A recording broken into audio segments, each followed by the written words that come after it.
Dia 22 de abril de 1500 marcou oficialmente a chegada dos portugueses ao território brasileiro, e esse evento é muito conhecido como o descobrimento do Brasil.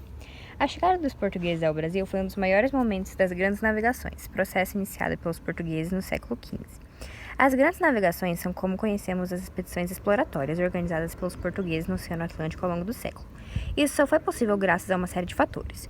Primeiro, a unificação territorial. O território nacional de Portugal foi consolidado em 1249, quando o rei Dom Afonso III conseguiu conquistar definitivamente Algarve, região sul de Portugal dos mouros. Outro fator importante foi a estabilidade política que o país Depois que os espanhóis chegaram à América, em 1492, as terras recém-descobertas começaram a ser disputadas por portugueses e espanhóis. Foi dessa preocupação dos portugueses em conter a expansão espanhola que saíram dos dois acordos, a Bula Intercaeteira de 1493 e o Tratado de Tordesilhas, que é o mais conhecido, em 1494.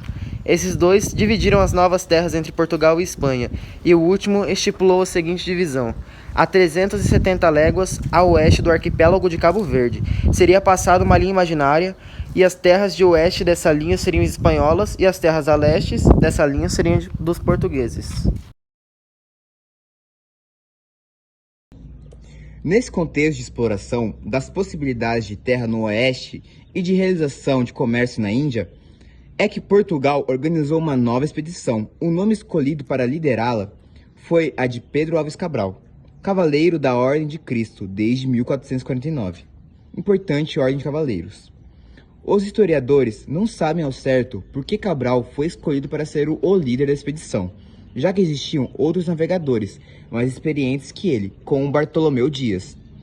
O avistamento de terras, que aconteceu no dia 22 de abril de 1500, foi relatado por Pero Vaz de Caminha, escrivão da expedição, da seguinte maneira: no dia seguinte, 22 de abril, quarta-feira pela manhã, topamos aves que aos mesmos chamam de furabuchos. Neste mesmo dia, à hora de vésperas, entre 15 a 18 horas, avistamos terra. Primeiramente, um grande monte, muito alto e redondo. Depois, outras serras mais baixas, na parte sul em relação ao monte. E mais, a terra sã, com grandes arvoredos. Ao monte alto, o capitão deu o nome de Monte Pascoal, e a terra, terra de Veracruz. Apesar de terem avistado terra no dia 22 de abril, foi só no dia seguinte que Cabral decidiu enviar homens para ela, e foi aí que os primeiros contatos entre portugueses e nativos aconteceram.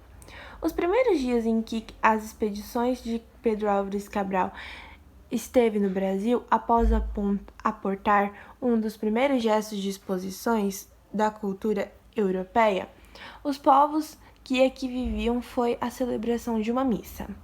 A missa realizada no Brasil ocorreu no dia 26 de abril de 1500 e foi celebrada pelo Frei Henrique de Coimbra, que havia navegado com sua comitiva.